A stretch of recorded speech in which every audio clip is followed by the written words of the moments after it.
2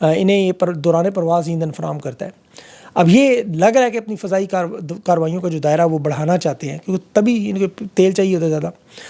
نمٹس جو ہے وہ ایٹمی طاقت رکھنے والا، درجنوں جنگی جہاز رکھنے والا ایک بہت بڑا بیڑا ہے ان کا، اور یہ میرے خیال میں دباؤ ٹیکٹکس ہے کہ اگر اسرائیل ایران پر، آپ کو پتہ ہے جو اپنی ان کی ڈاکٹرائن کے حوالے سے حملہ کرے گا تو انہیں پتہ ہے حالات کشیدہ ہوں گے۔ عرب ممالک جو ہیں اس وقت ان کی حکمت عملی میں کچھ تبدیلی بھی نظر آئی ہے۔ ایک تو سعودی عرب کے حوالے سے کہ اسرائیل کو جو پھینٹی لگ رہی ہے اس پہ یہ خوش ہیں۔ محمد بن سلمان کی طرف سے ایرانی صدر کو جو پیغام بھجوایا کہ جو مرضی کر لیں اسرائیل کے ساتھ، لیکن امریکہ کی بیسس پہ حملہ نہ کریں، ابنائے حرمز کو بند نہ کریں، ہم اندرون خانہ آپ کے ساتھ ہیں۔ ترکی کے بھی حالات یہی ہیں۔ طیب اردگان بھی آپ کو پتہ ہے اپنے ملک میں اپنی دفاعی صلاحیتیں بڑھانے پہ انہیں خطرہ ہے، ان پہ بھی حملہ ہو سکتا ہے۔ کویت کی جو منسٹری ہے وہ کہہ رہی ہے کہ میزائل ہمیں ایئر بیسس پہ نظر آ رہے ہیں، ہم ڈیٹیکٹ کر رہے ہیں، دیکھ سکتے ہیں، لیکن ہمارے شہریوں کے لیے خطرہ نہیں، اس لیے نہیں گرائیں گے۔ البتہ شام میں بشار الاسد کی حکومت بدلنے کے بعد جو نیا صدر احمد شرح، اس کے سر پر امریکہ نے ملینز ڈالرز کی قیمت رکھی تھی۔ وہ رجیم چینج کیونکہ وہاں کامیاب ہو گیا، وہ کہہ رہا ہے شام کی حدود میں ہم ایران کے میزائل اسرائیل نہیں پہنچنے دیں گے، راستے میں گرائیں گے۔ ابھی ترکی کے صدر کی ڈونلڈ ٹرمپ کے ساتھ تیسری دفعہ فون کال پہ بات بھی ہوئی ہے۔ اور اس کے علاوہ جو ایران کی قوم نے آج پاکستانی عوام کا، پارلیمنٹیرینز نے جو شکریہ ادا کیا، تشکر پاکستان کے نعرے لگتے رہے، کیونکہ انہیں پتہ کہ 96% عوام پاکستان کی ان کے ساتھ ہے۔ 4% لوگ تو ضرور ہیں جو اسرائیل کی حمایت کر رہے ہیں۔ آپ میڈیا کی حالت دیکھ لیں صرف اٹھا کے، پاکستان میں بھی اور باہر بھی۔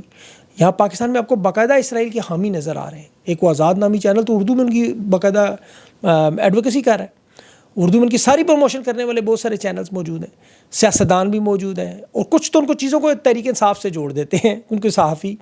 ابھی آپ دیکھیں کہ جیسے بی بی سی نے، ان کا ایک سینٹر فار میڈیا مانیٹرنگ، انہوں نے پکڑی ایک واردات کہ غزہ کے اوپر کس طرح اسرائیل فلسطین تنازع پر یہ متاثرین بنا کے فلسطینیوں کو دہشت گردوں کے ساتھ جوڑ کے، اسرائیل کا یہ دفاعی حق ہے اس کا بار بار ذکر کر کے، اسرائیل کی رپورٹنگ کو 3 گنا زیادہ کرنا، اور 76% آن لائن فیک رپورٹنگ۔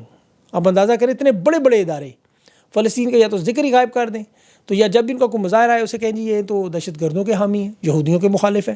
یہ اس طرح کی باتیں کر کے انہوں نے 361 فیک ٹی وی کے کلپ، میں بات کروں بڑے چینلز کی، بلینز ڈالرز کے، ملینز ڈالرز کے جو چینلز ہیں ان کی۔ اب یہاں پہ تو پاکستان کی تو خیر بات نہیں کریں، یہاں تو سگریٹ کی ڈبی پہ، پیٹرول کی ٹینکی فل کرانے پہ بک جاتے ہیں اینکر، کسی کو چھوٹا موٹا گھر مل جائے، عمرے کا ٹکٹ مل جائے، وہ آپ کا سدا ویسے ہی ملازم ہو جاتا ہے۔ یہاں اسرائیل کے سارے اثاثے کھل کے سامنے ہو۔ ابھی وہ انجینئر علی مرزا اندازہ کریں اسرائیل کی حمایت کر رہا ہے، ایران کی مخالفت میں وہ کیا کہہ رہے ہیں؟ ایران کی کمر ٹوٹ گئی، انہیں سرنڈر کر دینا چاہیے، ان کی اتنی پسلی نہیں ہے، لڑتے کیوں ہیں، صلح حدیبیہ کریں۔ اچھا اسے صلح حدیبیہ تو یاد آتی ہے واقعہ کربلا بھول جالا کہ یہ خود بڑی دفعہ اس نے بیان کیا ہوا ہے۔ واقعہ کربلا کے وقت بھی آپ کو پتا بہت سے کچھ ایسے مولوی تھے اس وقت بھی کہتے ہیں صلح کر لیں بھائی، ایک ملک 42 ممالک کو لے کے آپ کے اوپر چڑھ رہا ہے، آپ صلح کریں گے اس کے ساتھ؟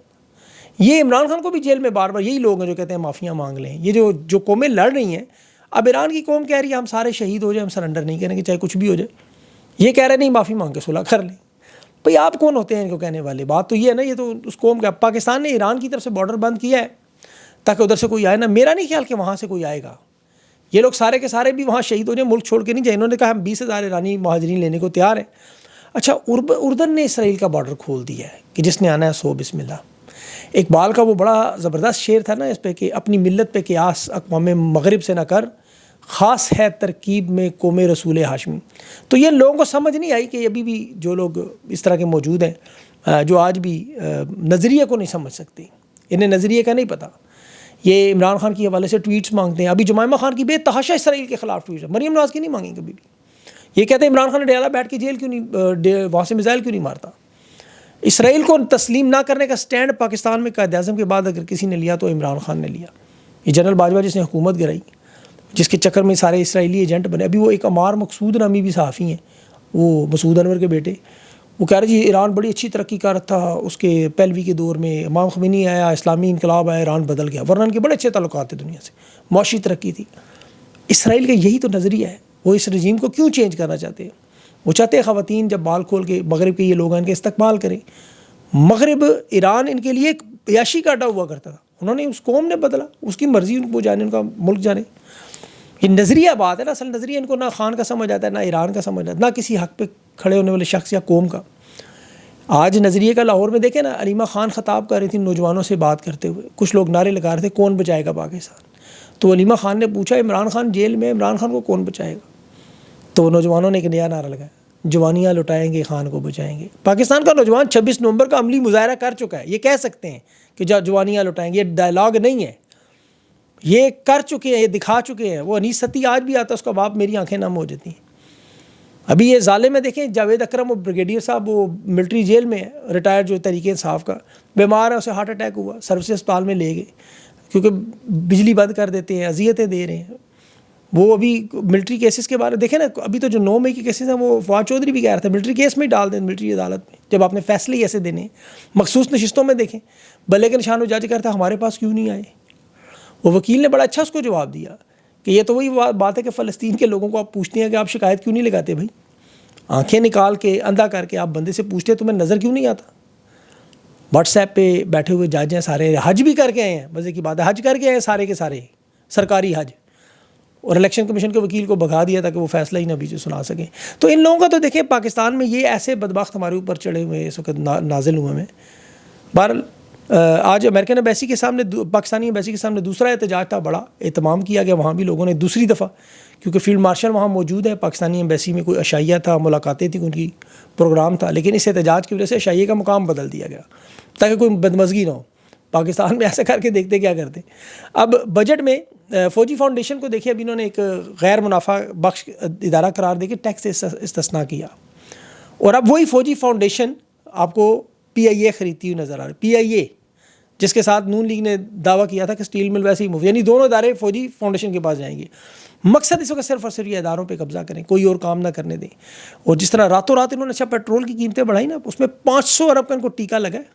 500 ارب, یہ جو ایران کی 2 دن کی 3 کی جنگ ہے, 500 ارب کا انہیں نقصان ہوا. وہاں سے اب اسمگل شدہ تیل نہیں بیچ سکتے, ایران کا بارڈر بند کرنا پڑا. تو وہ ڈیزل اور تیل یہاں مہنگا ہو رہا ہے, اس کے پیسے پورے کر رہے ہیں تو وہ عوام سے لے لیں. رات گئے انہوں نے کر دیا.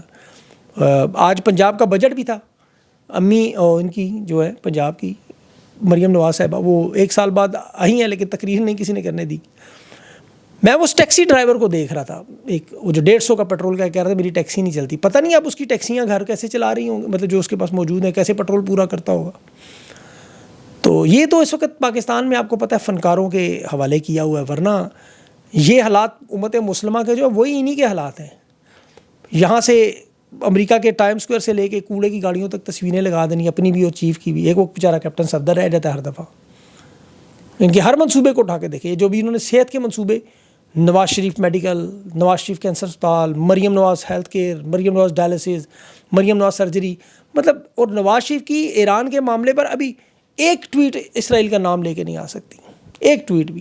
ایسے خوفزدہ لوگ ہیں یہ, اور ان کی اس بزدلی کو دیکھیں. امت مسلمہ کے 58 ممالک تو ہیں, لیکن اس جنگ میں جو اتنا بڑا معاملہ اس دنیا میں بنا ہوا ہے, اگر یہ اخلاقی طور پر سامنے آ جائیں اور کہہ دیں یہ باتیں چند کہ جی ہم ایٹمی قوت ہے, ہم ایران کے ساتھ کھڑے ہوئے, زبانی نہیں, اگر اگلا حملہ ہوا تو ہمارے شاہین اڑیں گے. آپ دیکھیں ایک آدھے گھنٹے کے اندر اندر ہم سب پیچھے ہو جائیں گے, لیکن ان کی اتنی جرأت ہی نہیں. یہ سب جو آپ کو میں نے ان کا بتایا ہے, اس کی بتانے کی وجہ یہ ہے کہ جب انسان نااہل ہو اور بد کردار ہو, اور جب اس کے اندر کردار کی آپ کو پتہ ہے ایمان نہ ہو, تو وہ جتنے مرضی بڑی عہدے پہ چلا جائے, جتنا مرضی طاقتور ہو جائے, وہ کبھی بھی جرأت نہیں کر سکتا, کبھی بھی. یہ فالس فلیگ, نوٹنکیاں, یہ بالی ووڈ کی فلموں کے سٹائل میں مطالعہ پاکستان کی جو وارداتیں ہم نے دیکھی ہیں ابھی, وہ تو ہو جاتی ہیں, لیکن اصل جنگ جو ہو اس میں یہ نہیں سامنے آ سکتے, کبھی بھی سامنے نہیں آئے گا. ابھی آپ جو اصل جنگ ہے وہ ہم نے بھی دیکھی ہے, ہماری آنکھوں کے سامنے ایران کی تمام ملٹری قیادت شہید ہو چکی, بڑے سارے وہ ان کے چیف, وہ پاسداران کے سارے شہید ہو. تصویر میں دیکھ رہا تھا. آپ نے کبھی پاکستان ہندوستان کی جنگ میں ایسا دیکھا ہو؟ کبھی بھی آپ کو نظر نہیں آئے گا. کیوں؟ بس یہ ساری وجہ ہے. اسی کو سمجھ لیں تو سارا معاملہ. اب چونکہ یہ جنگ اس وقت جو ایران کی ہے وہ اس کا اگلا فیز اس وقت ہونا ہے, ان کو رات گئے حملے ہوتے, تو یہ پھر اس لیے ویلاگ جو وہ لیٹ آئے گا. اگلا جو اس میں تفصیل سے آپ کو بتاؤں گا کہ اس کا کتنا نقصان ہوا اور کیا اپڈیٹس ہیں. اپنا خیال رکھیں, مجھے اجازت دیں. اللہ حافظ.